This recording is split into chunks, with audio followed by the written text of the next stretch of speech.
L'édito de la rédaction vous est présenté par Cécile Antoine Maisonnade. Rendre la réconciliation visible. Que veut-on dire réellement lorsque l'on parle de réconciliation ?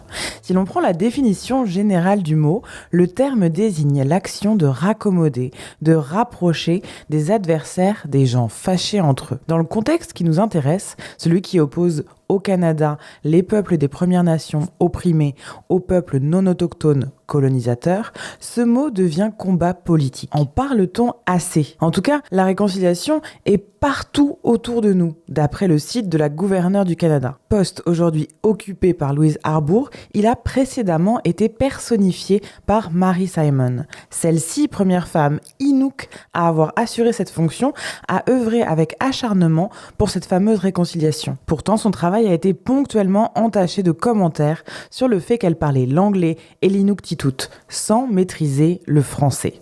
Une hérésie pour certaines, qui en appellent à l'inscription en 1982 du français et de l'anglais comme langues officielles du Canada, avec l'adoption de la Charte canadienne des droits et libertés. Mais qui a pris cette décision ? Qui était autour de la table pour arbitrer de l'identité, des identités de la nation ?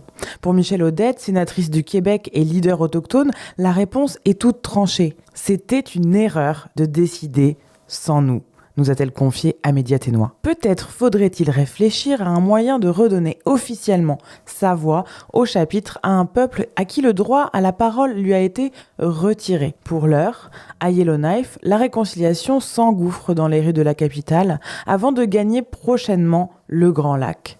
L'avenue principale prend enfin des couleurs d'aînés en se transformant en Willie Day. La réconciliation ne sera plus invisible dans notre paysage urbain et petit à petit, on y croit, elle gagnera en visibilité sur le terrain national.